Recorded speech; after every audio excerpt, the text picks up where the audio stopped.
In this video, you'll watch me get multiple kills with Door to Nothingness as early as turn 3. I discovered this combo after seeing a Sparring Spike streamer on its Twitch channel displaying that it's not only a spicy kill, but a consistent one. Now, how does the combo work? Well, it all starts with Amulet of Vigor. This is an artifact that untaps a permanent if it enters the battlefield tapped. What makes this good is that if we have multiple amulets on the battlefield, it untaps our permanents multiple times. Here you can see that I got a second Amulet of Vigor from my Urza Saga, and now I can play a Gruul Turf and it adds 4 mana before I have to bounce it back to my hand. With access to a lot of mana, we need to use a value spell. So here, using Escape to the Wilds, I essentially draw 5 cards and get to play an extra land. As a land drop makes us 4 mana, this is essentially a 1 mana draw 5. With an Arboreal Grazer and a Timeless Lotus from the Escape to the Wilds, we have a guaranteed kill as the Lotus enters the battlefield tapped, meaning that it will add 10 mana when we cast it. Not only that, but finding an extra Amulet of Vigor makes this overkill because now everything untaps for a 3rd time. After using multiple extra land drops and the Karn to get the Door to Nothingness out of the sideboard, it is a guaranteed kill. As you can see by this list, our deck is designed to get multiple Amulet of Vigors into play, generate a load of mana, and kill the opponent quickly. If you do doubt this combo, stick around and watch this video because I will convince you otherwise. Starting the first round of this video, we have to reveal Gigantha in our companion zone and we have a decent opening hand. What's unique about this Urza Saga deck is that we want to play our Urza Saga on turn 1, and that's because on turn 3 we are guaranteed to have an Amulet of Vigor in play, and this is how we will have our consistent turn 3 kills. Hands with an Amulet of Vigor and an Urza Saga means you're guaranteed to have 2 amulets on turn 3. Now unfortunately, Modern is a format with a lot of interaction, so sometimes you'll have the opponent, like here, have a Leyline Binding or a Prismatic Ending to get rid of the amulet. What's nice is we do have a Boseiju which can destroy the Leyline Binding to get back our amulet. So with the Urza Saga ticking up to 2, I'm going to pass back and hold up the Boseiju. Now, slight problem. The opponent not only has the Leyline Binding, but also a Teferi Time Raveler to bounce the Urza Saga. So while here I could Boseiju the Leyline Binding to get back my amulet, I actually can't really do anything with the amulet next turn, so I'm going to wait one more turn because I don't want to give the opponent access to the extra mana. With the Urza Saga coming back down, I could go for the Boseiju and the Leyline Binding again, but my logic is I need 2 Amulet of Vigors in play to be able to win this game, so I'm going to play a bit more patient and hope that the opponent doesn't have an indomitable creativity to win the game. From here, the opponent pluses their Teferi Time Raveler and plays a Fable of the Mirror Breaker and also getting a Dwarven Mine. Here we are in an awkward spot though, because with multiple lands off the top, we don't have great options to put anything into play. As the Karn is very fragile, if I put it on this board and we still have the Boseiju in hand, I'm going to pass back the turn to Boseiju the Leyline Binding so that we get the second Amulet of Vigor. But things look really scary when the opponent loots away not only an Archon, but an indomitable creativity to the graveyard. So after they go to combat and attack with both creatures, I am not feeling good about this position. And rightfully so, the opponent uses 5 mana to put 2 Archon of Cruelties into play, so we have to sacrifice our Arboreal Grazer and also discard 2 bounce lands. On the end step, we Boseiju the Leyline Binding, get back the amulet, and like an absolute beast, we find Escape to the Wilds off the top of the deck. If you haven't recognized this spot already, I displayed this whole combo in the intro. I just wanted to show you how we actually got there, and it's definitely nice to show that we can still get a very fast kill with the opponent having a ton of disruption. Now if you didn't know, this whole sideboard is dedicated to both our companion and Karn the Great Creator. So we have no sideboard plan, it's always just submit the same 60 cards, so we're not going to be showing any sideboarding for the rest of this video, keep that in mind. One thing that I've learned with the testing of this deck is that you need to have access to fast Amulet of Vigors. So both my 7 and my 6 do not have access to a fast Amulet of Vigor, so we've got to go to 5. It was very important that you mulligan to this style of hand because I lost almost every game where I didn't aggressively mulligan to find a hand that I thought would combo at least by turn 5. Here, with no access to early green mana, or a lot of mana, I bottom both the Timeless Lotus and the Explorer. The game starts off with the opponent just playing a fetch land and passing back the turn, and we find a Gruul Turf off the top of the deck. So let's play the Expedition map and pass back the turn. The opponent fetches a Triumph, and then fetches another Triumph and surprisingly Leyline Bindings the Expedition map. This surprises me and it makes me think that they either have another Leyline Binding or a Teferi Time Raveler to bounce this Urza Saga. But that logic is completely out the window when they just tap out for a Fable of the Mirror Breaker and pass back the turn. Now, like an absolute beast, we find Amulet of Vigor off the top, so we can get one out of our deck and cast one from our hand. Now we have access to a lot of mana. Here specifically, we need to find things like a Boreal Grazer or Explore off the top of the deck because we are limited on the amount of mana we have.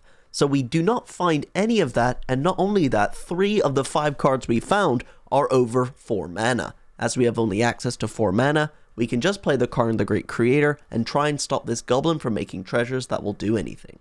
I decide to get a Ratchet Bomb so that we have an answer for the Indomitable Creativity if they don't cast one this turn, but the opponent attacks with the goblin and then uses Indomitable Creativity to get one Archon into play. With the opponent passing back with 1 mana from that treasure, we're just hoping that they don't have something like a Spell Pierce. After I cast the Timeless Lotus though, and it resolves, then it's basically a guaranteed kill, because we have 3 Timeless Lotus and the Karn the Great Creator in hand to get the door to nothing. A big problem I had while recording this video is that my opponents always conceded before I could get the door to nothingness in play. This is the only time in the video you'll actually see me get to activate it because everyone kept conceding very aggressively. Going into the next round though, I want to show you one of the weirdest matches of Magic the Gathering I have played, honestly, in the past 6 months. The game starts off normally with the opponent clearly on blue-red Murktide because we have a turn 1 Amulet and they have a turn 2 Ledger Shredder. What's nice here is we have Mycosynth Gardens, which lets us copy the Amulet with 1 mana. So here I'm going to use the Gruul Turf to not only use green mana to cast the Ancient Stirrings, but also the red mana to copy the Amulet. After passing back the turn, the opponent uses Expressive Iteration, casts 2 Mishra's Baubles, and loots away a Lightning Bolt with the Ledger Shredder. From here, we're looking to be in a very good spot because we find an Amulet of Vigor off the top of the deck. So now we can play our Urza Saga, cast the 3rd Amulet of Vigor, and set up for a potential kill next turn if the opponent is low on counterspells. The opponent then decides to take such an aggressive line by tapping out on their turn to steal one of my Amulet of Vigors. I'm very surprised by this play, because why not just hold up the Archmage's Charm as a counterspell? After they attack in and pass back the turn, we are just looking for cheap spells off the Escape to the Wilds and we will win this game.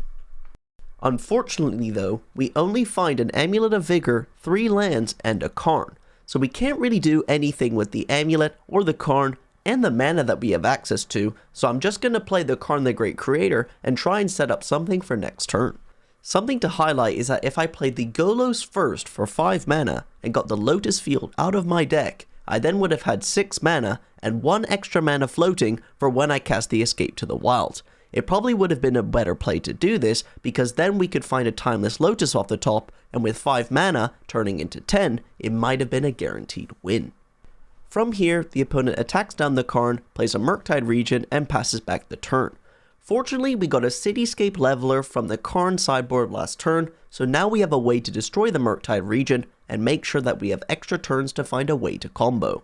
What's nice is the Cityscape Leveler is a cast trigger, so even though the opponent has a counterspell, we still get to destroy the Murktide and can also unearth the card next turn. After passing back the turn, the opponent attacks in with the Ledger Shredder again, and then plays a second Murktide Regent. With another land off the top, we are super limited with what we can do, so with 8 mana, let's unearth this Cityscape Leveler because it does play around counterspell. I also want to highlight, keep track of how many lands I'm about to draw in a row. I believe here the Ledger Shredder is a greater threat than the Murktide Regent because the Ledger Shredder can easily become 5 power by casting multiple spells, so I go to kill the Ledger Shredder in combat because I think it's a bigger threat. But from here, my opponent chump blocks with the Murktide Regent. And to make things even worse, they Unholy Heat the Cityscape Leveler. So now the Cityscape Leveler takes 2 from the Unholy Heat, 5 from the Murktide Regent, and doesn't even die. Huh? Yes, I'm as confused as you are. And from here, I actually couldn't win. I just couldn't find spells off the top of the deck. I kept drawing lands. I did find an Ancient Stirrings, but that didn't really find anything off the top. And with the opponent having a counterspell for the Golos, I couldn't really present any blockers. We didn't have anything like a Bajuka Bog in the deck, so I could exile the graveyard to make the Dragon Rage Channeler smaller, but I don't think it mattered. Just a really, really rough game. To save time on this earth, it was a very boring blue-red Murktide matchup, and they had a lot of disruption for my spells, so I had to end up winning with a Walking Ballista, pumping it up to have 12 counters so that I could ping the opponent for lethal. Definitely an interesting match. Now let's start with a match that will surprise you. I mulligan my opening 7, we get an opening 6 that literally doesn't work because Lotus Field will sack itself, then we have a no-land 5, then we have a no-land 4, so I mulligan to 3, and we have a very interesting 3 because we have Amulet of Vigor, Urza's Saga, and a Bounce Land. So I'm going to bottom everything but the Bounce Land, Saga, and Amulet of Vigor, and hope that this will actually get there, but we have to top deck to be able to win this game. After starting with an Urza's Saga and an Amulet of Vigor, the opponent plays a Valakut and passes back the turn. Now things get really interesting when I draw a second Amulet of Vigor. Here I decide that I'm going to play my Gruul Turf and actually make a construct token with the Urza's Saga because it's way more likely that I can kill the opponent by attacking with the big construct token with 3 Amulet of Vigors on the table. From here the opponent plays a Sakura Tribe Elder and passes back. Like an absolute beast, we rip another Escape from the Wilds off the top, when don't forget there's 2 on the bottom of the library. So now we can use Urza's Saga to float a mana, get another Amulet of Vigor out of our deck, play the Amulet of Vigor from our hand, and now the Gruul Turf makes 6 mana for every land drop. So this means the extra land drop from the Escape to the Wilds generates us mana. We're gonna draw 5 and make a mana here. So like an absolute beast, we rip the actual nuts off the top. We find another Escape to the Wilds, so that's a free mana and 5 cards, and with the Go Loss, we can find the Lotus Field out of our deck to make 9 mana with the Amulet of Vigors. This is actually genuinely insane. I'm still in awe looking at this post-recording that we managed to find all of these cards in a row to be able to win turn 3 on a mulligan to 3. But what's sad is we can't even get the kill with a Door to Nothingness because the opponent concedes when they see we exiled an Emrakul the Aeon's Torn from the Escape to the Wilds.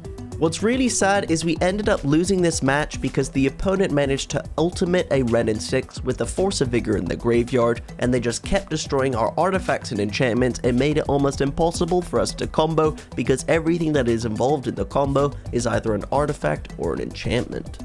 Overall, we managed to get 3 wins and 2 losses, so if you enjoyed this video, don't forget to subscribe, and thank you to Aspiring Spike for the deck.